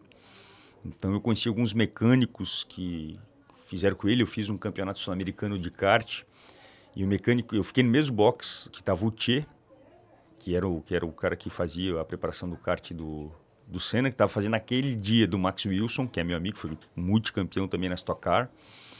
E eu estava com o seu Pacheco aqui de Florianópolis e a gente ia ali largando junto, ali 5º, 6º lugar no Sul-Americano de kart, lá em Córdoba. E lá eles me contaram muita história do Senna, da determinação, que o pai dele fazia ele andar muito na chuva, chovia, eles iam para o kartódromo lá em Interlagos para treinar. Então, o treino fez a diferença. Por que ele era o rei? Né? Por que ele era o rei da chuva lá em Mônaco, andava no limite? Porque tinha muito treino por detrás. E às vezes as pessoas... exatamente. Então, tem muita coisa por detrás que as pessoas acabam não sabendo como funciona, né? Eu perguntei isso porque na minha época marcou muito. Eu lembro que eu era... Nossa, a gente era muito fã, assim, da Fórmula 1. E depois do Senna, claro, teve o momento do Barrichello, teve o momento do Massa, que a gente ficou bem frustrado naquela época que ele não conseguiu ser campeão mundial, né? Ele ficou em segundo, né? Aquilo frustrou muito a gente, assim, eu como telespectador, né? E aí hoje eu não acompanho mais tanto, assim, eu não sinto mais isso. Bom, eu acho que vai ter uma mudança agora. Agora o Bortoleto está indo para a Fórmula 1, que é um jovem super talento. Tem um suporte muito grande. O pai dele é um baita do empresário, é o dono da Vicar, que cuida de todos. Isso é pouco divulgado, mas o pai do Bortoleto, do Gabriel Bortoleto, ele é um dos donos da Vicar, que cuida da Stock Car, que cuida da Fórmula 4 Brasil, da TCR, que a Maria vai correr. Então é um grupo muito forte. Então, juntada às experiências, imagino eu, né? Não posso garantir, mas como tem muitos pilotos de Fórmula 1, ex-pilotos de Fórmula 1 que correm lá na Vicar, na Stock Car, ele deve usar também a influência desses pilotos para ter ajudado de alguma maneira tanto é que o manager do filho dele é o Fernando Alonso, né? Nada mais, nada menos que Fernando Alonso, né, cara? Então, pouquíssima coisa. O cenário brasileiro, então, tende a voltar, assim, a respirar isso. Tem uma perspectiva de melhora? Na realidade, ele não está numa equipe de ponta. Ele está na Sauber, que vai ter um investimento da Audi. A perspectiva é o seguinte: esse ano 2025 vai ser o último ano da regra antiga, que os carros estão muito grandes ainda. Os carros, antigamente, eles eram muito menores. Então, para ficar cada vez mais velozes, eles foram fazendo o carro ficar uma dimensão... o tamanho de uma caminhonete, gente, para vocês terem uma noção do comprimento do Fórmula 1. Então, ficou ruim é ruim para pilotar, é muito, muito comprido, espaço da pista... Então, acontece. Então, para 2026, os carros estão sendo dimensionados novamente, vai se perder vários centímetros, que eu acho que isso vai ajudar na competição, e vai entrar mais uma equipe no grid. Né, que vai ser, parece que é uma equipe americana, que é uma equipe da Chevrolet, se eu não me engano, que vai ter o aporte do dinheiro aí da GM, né, General Motors, para poder fazer essa equipe. Então vai ter 11 equipes, 22 carros. As outras equipes não queriam que ela entrasse, porque você tem que entender, todas as equipes de Fórmula 1 ganham um percentual da transmissão que é vendida à televisão em todo o mundo. Então, deve ser uma receita... Então, quando tu divide por 10 é uma coisa, divide por 11 já estou perdendo um pouquinho do meu quinhame, entendeu? O bolso não enche tanto. Ô, Fernando, eu sempre fico pensando, fica na minha mente a solidão que é de ir de moto, mesmo que tenha ido em 3, foi de moto daqui para o Alasca. Em algum momento... Com certeza deve ter passado isso pela cabeça. Mas assim, o que eu estou fazendo aqui? Vontade de estar em casa? Vários momentos. Ó, Ricardo, imagina, quando eu cheguei, eu tive vários perrengues muito grandes na viagem, né? E aí eu digo, se eu não tivesse um mindset forte, eu teria desistido e largado a moto e vindo de avião para casa. Tentativa de assalto que aconteceu lá na América Central, de botar puta arma na minha cara. Então, assim, a gente conseguir desenrolar e sair de boa. Então, e aquilo ali, tu vai aumentando a tensão, o medo, a gente passa por várias coisas. E, assim, tipo assim, o que eu posso te dizer? Eu me preparei fisicamente, me preparei, enfim, financeiramente, tudo, mas não estava preparado, talvez, 100% psicologicamente. Talvez essa minha visão de piloto foi o que me deu uma safada, realmente no sentido assim o piloto é muito igual à moto, né? Tu estás ali sozinho, é muito mais mental, é igual o cara que joga tênis lá 2, 3 horas e está na hora de fazer lá o game fechar, o mental, o automobilismo é muito parecido e na moto aconteceu muita coisa, só que foram 3 meses de viagem, praticamente. Caraca. Então foram 3 vezes que eu estava no divã sozinho, né? Eu sempre brinco com isso, porque era o momento de eu refletir da minha vida, da minha família, dos meus amigos, dos negócios que eu fiz, do que eu acertei, do que eu errei. Então eu acho que eu ganhei aí uma... O barulhinho do vento no capacete foi teu terapeuta. Cara, né? foi ali que eu escrevi meio que o livro, sabia? Porque quando eu chegava à noite, eu escrevia tudo que se passava ali, no notas do recado ali do celular. E aí a gente conseguiu, aí fazer bem legal. Foi um negócio que a gente conseguiu tranquilamente construir uma história, né?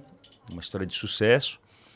Mas por detrás ali teve muitas lágrimas debaixo do capacete. Isso eu vou dizer para vocês. Que legal. Eu acredito que tá uma coisa que tu não falou, mas fica muito latente, que tu fala sempre no sonho. Tem o sonho, né? E corra atrás. Eu acho que a pessoa só corre atrás do sonho quando ela troca a palavra sonho por meta.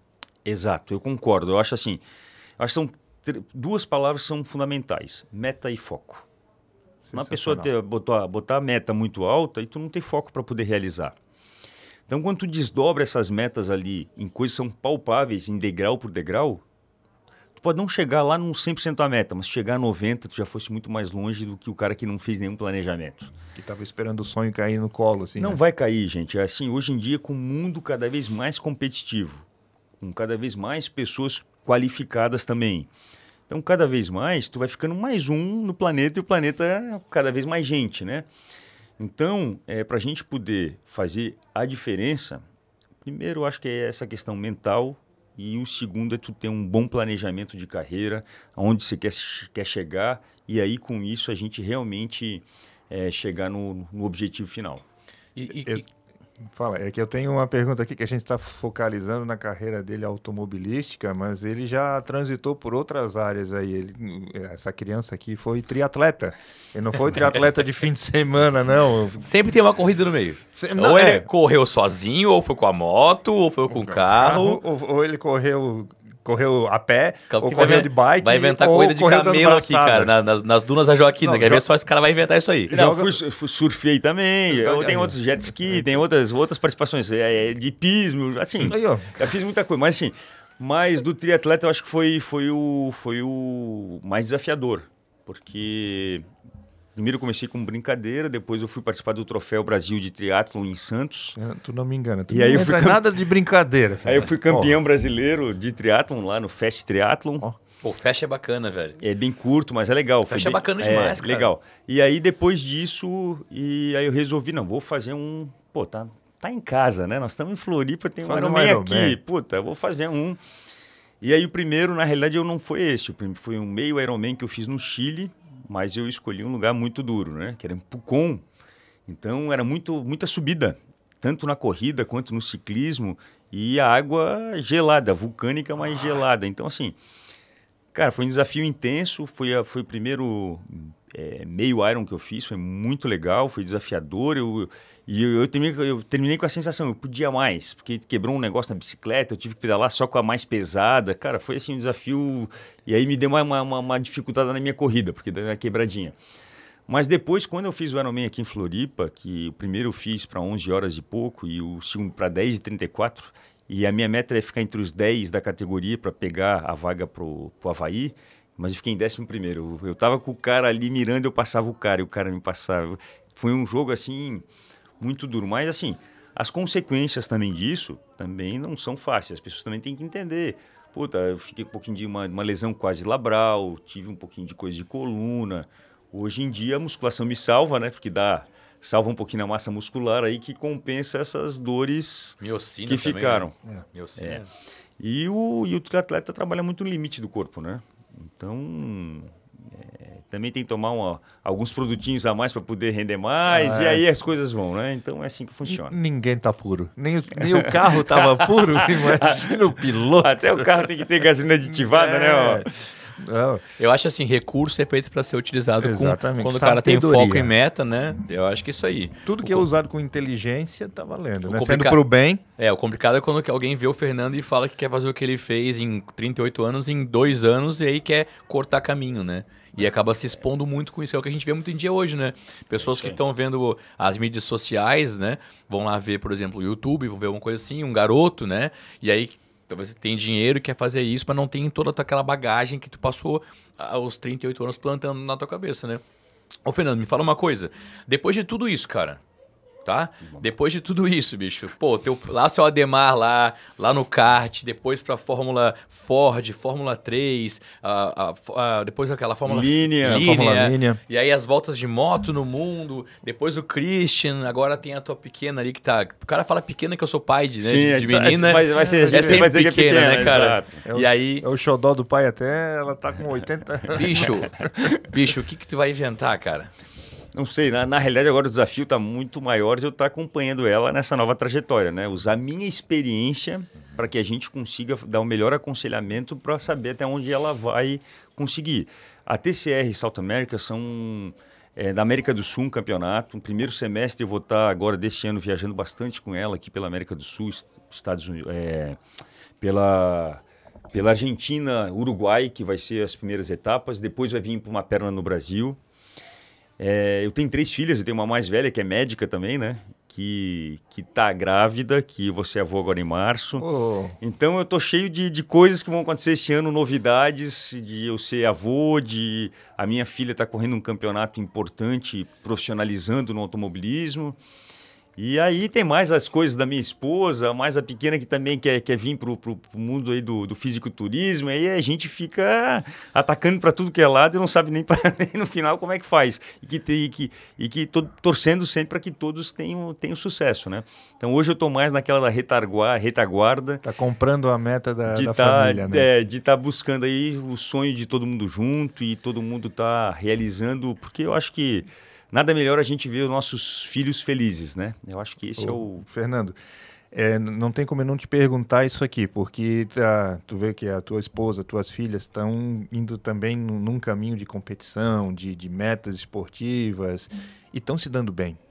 E tu vê potencial em todo mundo. E não tem como não pensar no lado delas, vendo tudo que tu já conquistou, tudo que tu já teve na tua trajetória, e não ver assim, caraca, que responsa, né? A gente o nome atrelado ao nome do pai, ao nome do marido. A parte delas não tem como falar, mas da tua parte, como é que tu trabalha essa parte de ser... dosar o apoio e a cobrança? Eu sei que tu não faz cobrança disso, tu fornece todo um ambiente. Você quer fazer treino ali? Vamos lá. Você quer ver como é que... Tu fornece os caminhos, tu é acessível para isso e promove o acesso. Vou dar alguns exemplos, né? Por exemplo, da minha filha. O que eu percebi? Que no início, principalmente do ano aqui, 2024, ela correndo Fórmula Delta, ela se sentia um pouco cobrada por mim. Uhum. Não, meu pai, o nome, não sei o quê, tal. E aí eu vi, isso não tá fazendo bem para ela. E aí, antes das largadas, eu chegava no capacete dela e falei assim, esquece que isso é uma corrida, te diverte. Sensacional. E aí mudou completamente. E aí começou a vir os resultados. Porque tirou aquele peso que estava dela. Então, na realidade, é isso que eu tento passar tanto para minha esposa, para minhas filhas, né? Dizer, independente da área, né? Dizer, gente, quando você fazer um negócio, faz realmente com coração, se divertindo e com paixão. Porque a parte financeira, tudo isso vai vir como consequência do bom profissional que vocês vão ser. Então, cada vez mais eu estou indo por essa linha, sabe, Ricardo? E eu digo, esses feitos tal já estão no passado, muita coisa, né? Então, eu falo, olha, quem vive de passado é museu, mas não perderam o peso. Não perderam o peso, eu concordo. A gente conhece muita gente, a gente navegou por esse mundo do automobilismo e outros mundos aí muito tempo, né? Mas cada um tem que construir sua história. Apesar de ser o mesmo sobrenome, a médica tem que saber que ela tem que ser a melhor médica do mundo, a Maria tem que escolher essa profissão de ser piloto, ela tem que tentar pilotar o melhor possível e ter melhor desempenho e daqui a pouco pensar também na questão financeira para ela, que é um tiro muito curto, né? Como atleta também, no automobilismo. E a mesma coisa pequena. E a Priscila, que cada vez mais ela vai se superando no esporte que ela ama, 30 anos faz musculação, né? Então eu digo, com 47, 48 anos, subir na wellness, né? Cara, eu acho uma superação incrível, né? Eu fico babando assim, porque eu digo, poxa, tá sendo um exemplo até mais do que eu para nossas filhas, para todo mundo ao nosso redor, influencia muitas mulheres mais velhas que acabam tendo determinados complexos e coisas e ver que é possível mudar e que pode ter uma alimentação saudável, pode atingir um resultado bacana. Então, eu acho que é por aí. Eu acho que tudo isso vai se complementando e o importante é é todo mundo fazer o que gosta e realmente ter a paixão aí para ter o sucesso. Acho que é esse recado aí. Cara, enquanto ele falava ali, eu fiquei imaginando esse bicho daqui a uns 10, 15 anos, cara. Ele vai estar fazendo na parada de veleiro, quer ver só? Vai estar viajando o mundo, dando volta de veleiro, vai dar com alguém lá Aí um Tom Grael, alguém assim, sabe? Cara, ele vai dar dando volta vai chamar nas águas daí. Volta ao mundo. Ele vai fazer uma corrida de volta ao mundo contra o Schirman. Qual a família Schirman. Qual que seria o recado que tu daria pro Fernando, cara, 38 anos atrás, se tu pudesse voltar no tempo e falar para aquele garoto lá daquela foto preto e branco, do lado do irmão dele? Porque uma coisa é a gente viver a vida com planejamento e respeitando a própria seleção natural da vida, né? Outra coisa é tu chegar no final e falar assim, cara, pô, se eu pudesse voltar no capacete do Fernando lá e falar o que eu falo pra minha filha, o que tu falaria pra ti mesmo, cara? Cara, é assim, o que acontece? A vida traz surpresas pra gente. Então, o que eu vejo hoje? Que as etapas da vida, pra mim, é o Fernando com 20, o Fernando com, sei lá, 15 anos, com 20, com 30, com 40 e agora com 50. Então, o que eu vejo? Que cada vez que passa esses 10 anos, parece que a gente vai adquirindo uma experiência que olha para trás e diz, puta, isso aqui eu poderia fazer diferente, isso aqui eu poderia... Mas hoje eu vou te dizer que não. Eu acho que tudo que eu fiz do automobilismo, dessas coisas, eu tentei dar o meu melhor. Então, hoje eu estou com a consciência limpa que eu fiz o meu melhor. Eu acho que a experiência agora que a gente vai é de a gente estar organizando melhor a nossa vida das outras gavetas. Eu digo que na nossa vida é cheia de gaveta. Tem a sentimental, tem a da família, tem da esposa, dos filhos, dos amigos, enfim. Eu hoje, com a minha idade, eu diria, talvez eu organizaria essa gaveta de maneira diferente para chegar num resultado mais feliz para todos, sabe? Eu acho que a gente acaba se abdicando de muita coisa lá no esporte, até no motociclismo, tudo para poder chegar no resultado final. E acaba, às vezes, não pensando no todo. E hoje eu pensaria um pouquinho mais no todo. Fantástico, cara. Deixaria esse conselho para aquele cara lá atrás. Lá atrás, né, cara? Seja mais equilibrado. Não precisa tanto. Tanto no limite, exatamente, no extremo, exatamente isso. Existe uma molécula dentro desses seres mais competitivos que queima, né, cara? Dentro do cara fazer isso aí, né?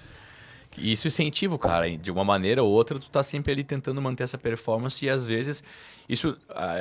eu não sei como é que é, porque eu não tô no teu lugar, mas em algumas competições daquelas que eu competi, que não foram tantas quanto as tuas, mas me traz uma perspectiva dentro desse meu cenário de que a gente perde algumas coisas, né? Mas também em outras coisas também a gente consegue crescer, também, né? Também, não tenho dúvida com relação a isso. Eu sempre digo, a gente nunca pode se arrepender do que a gente fez. Esteja de boa com as tuas escolhas, né? Exatamente, eu acho que esse é o primeiro momento, né? Eu acho que isso... Mas é isso que a competição, tudo quando se vai no limite, tu também fica engajado no limite, né? E acaba deixando algumas coisas de lado. Então, a única coisa que eu teria atenção era isso, sabe? Independente do que seja, né? Seja no lado afetivo, seja no lado emocional, seja no lado de parceria, no lado de alimentação. Eu acho que todo o extremo, eu acho que acaba sendo prejudicial. Hoje eu iria menos no extremo, porque eu sempre fui muito... O extremo é perigoso, né? A competição, sabe? No limite da competição, eu preferia bater do que perder a pole. Então, tipo assim, esse tipo de coisa do extremo que é complicado. Foi onde me acidentei, onde acontecia as coisas, era realmente o limite, né? E essa diferença de cenário, assim, de 38 anos, sei lá, de 30 anos, de como é que era o esporte antigamente, como é que é o esporte hoje, assim? Hoje está muito mais seguro, né? Hoje eu vejo que, principalmente no automobilismo, no kart, com as carenagens, com as proteções, está muito mais seguro. E eu fico também imaginando que outros esportes também caminharam por essa mesma linha, né? Assim, a pessoa, independente do esporte que fizer, se tiver um acompanhamento correto, né? Seja lá do nutricionista, fisioterapeuta, médico do esporte, tu estando bem alinhado com tudo que tu vai fazer, tu vai conseguir... Hoje tu tem um entendimento muito melhor, evitar lesões, evitar um monte de coisa que na época ela era muito raiz, né? O treinamento era bruto e não tinha nem os equipamentos de hoje e tudo, né? Tu quer a tua carreira de motociclista que tu também teve, né? Uma carreira... Carreira de motociclista só de meio de transporte mesmo. Porque tu também passou por um... É, a gente foi falou sobre isso hoje na vinda pra cá, que o Ricardo, ele teve um acidente de moto, né, cara? Ele tá até agora atravessando aquele carro que ele bateu lá, porque, meu Deus do céu, a moto se despedaçou, nunca mais, o carro também, só ele tá aqui vivo aqui. E aí, graças a Deus, né, irmão? Amém. E aí, a gente fica falando assim, cara, essas coisas acontecem, nos trazem um trauma, e pro cara poder cogitar de novo fazer isso, tem que ser muito forte internamente, né, cara? É porque tu tem que desligar. Porque, assim, quando acontece um acidente, né, independente, tem que entender que aquilo ali foi uma fatalidade. Se tu levar aquilo ali para um lado que é uma verdade, que aquilo pode replicar, acontecer, tu não vai ter o mesmo desempenho. Então, tem várias pessoas que perderam desempenho, né, em função de algum acidente ou lesões ou coisa. Então, a gente, dos esportes que eu acabei competindo, eu vi muito disso, sabe? Então, muita gente acaba perdendo performance pela cabeça mesmo. Então, a cabeça é que tem que ser forte. Sempre é a mentalidade. Eu digo que do acidente de moto, eu me curei da probabilidade de eu nunca mais ter um desempenho físico suficiente para competir no fisiculturismo. Mas eu não me curei do medo de novamente passar por isso. É isso que eu te perguntar hoje no carro e agora com o Fernando aqui na frente, né? Assim, ó, trouxe uma limitação para o fato de eu andar de moto, porque aquilo me traumatizou bastante. Então, se eu fosse um piloto de moto e não só um usuário de meio de transporte, eu teria que trabalhar isso muito, muito forte. E estar pronto para isso e arcar com a consequência da escolha.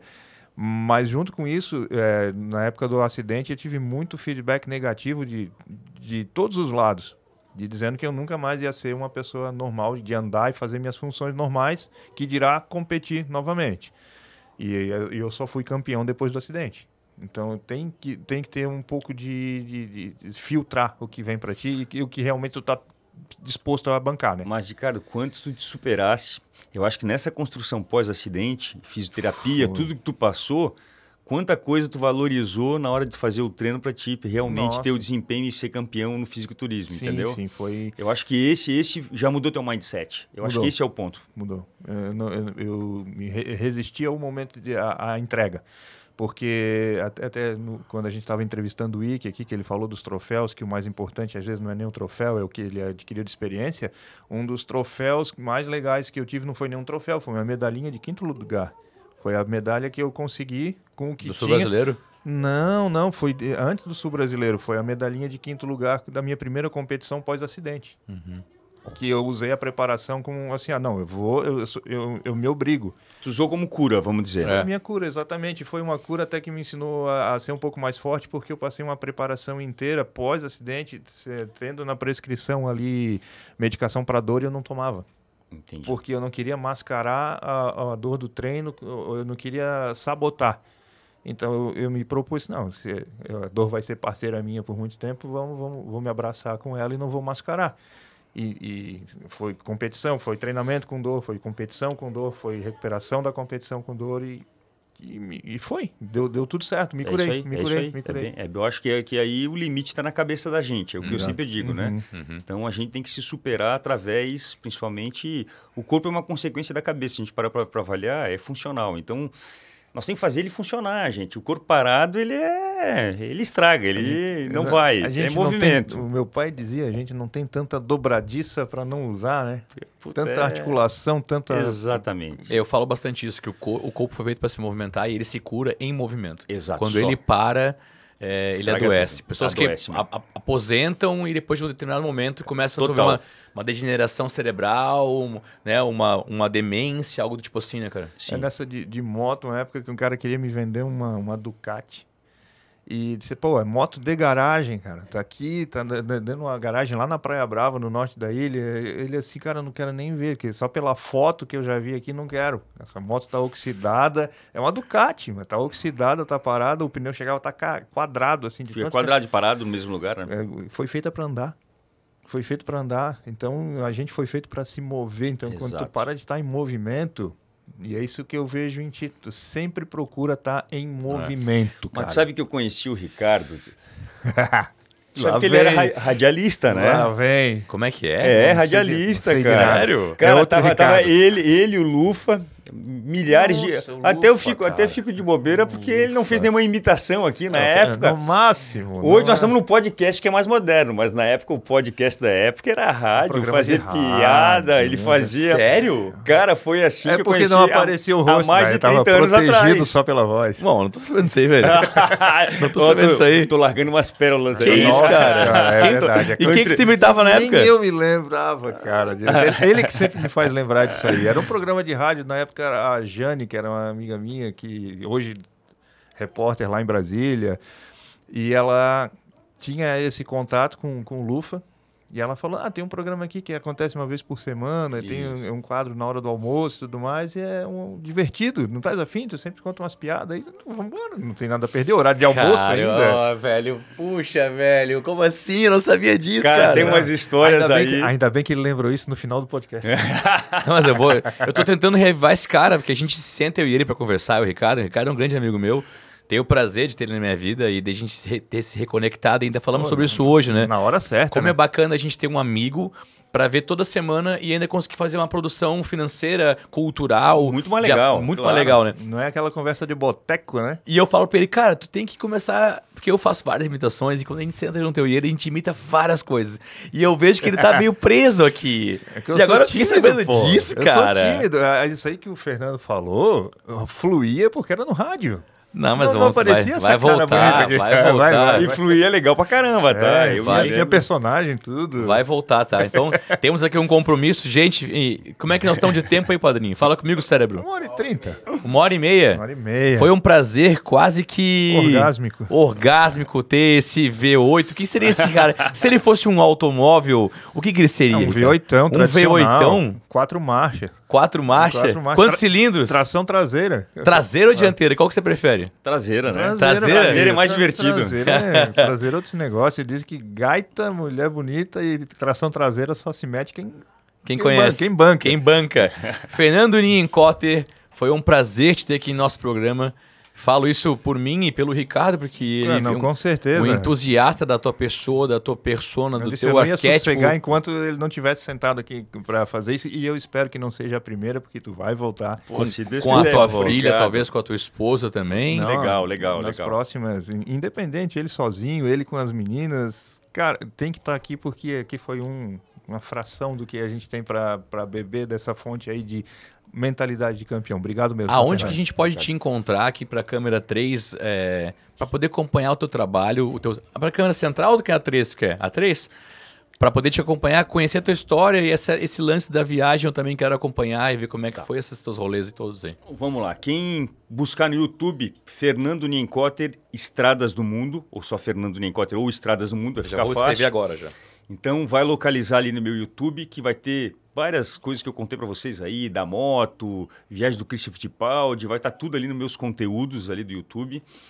E quem quiser me acompanhar nas redes sociais, no Instagram, @Fernando Nienkotter, vai aparecer ali um pouco aí da minha vida do aventureiro. Quem quer conhecer um pouco da história da Maria, que eu tenho publicado ali também para poder impulsionar a carreira dela.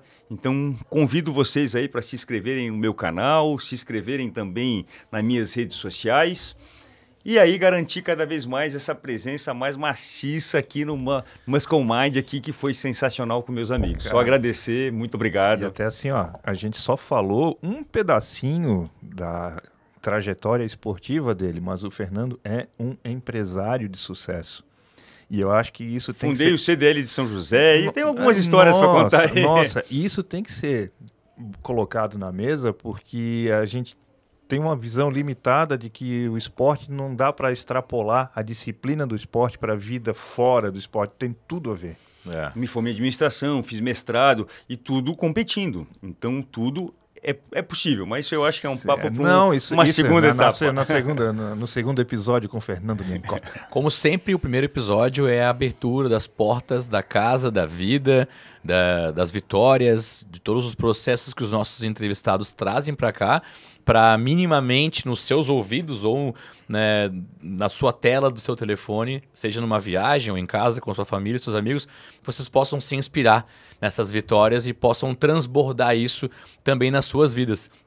Fernando, muito obrigado. Pô, eu que agradeço Te vejo demais. então na próxima, Sim. acompanhado ou não. que a gente possa falar de outras vitórias, outros processos teus. Muito obrigado. Obrigado pela receptividade aí, que foi sensacional. E que esse ano seja um ano de muitas vitórias, conquistas e que esse podcast não só cresça, que ele exploda aí pelo Brasil inteiro. Deus te ouça. Vamos fechar na câmera 1, então? A 1 ou na 3? Essa aqui é 1, né, pai? A central. 1, 2, 3. Câmera central. Eu tô ligado, mano. Vamos lá? Vamos fechar, então? Simbora. Ouça! Esse foi o Muscle Mind Brasil. O podcast dos campeões. Com o Ricardo Santana. E com o Jean Vernes. E na nossa frente, Fernando Nienkotter. O homem que é mais rápido que o vento, rapaz, que o tempo, tá louco? E o tempo não afeta ele tá mais novo hoje que quando eu conheci. Cara, ele falou que tá com 50, ele tá voando, cara, mas assim, ó... Mas sabe o que é? Olha só lá, o dono do podcast meteu assim, porra!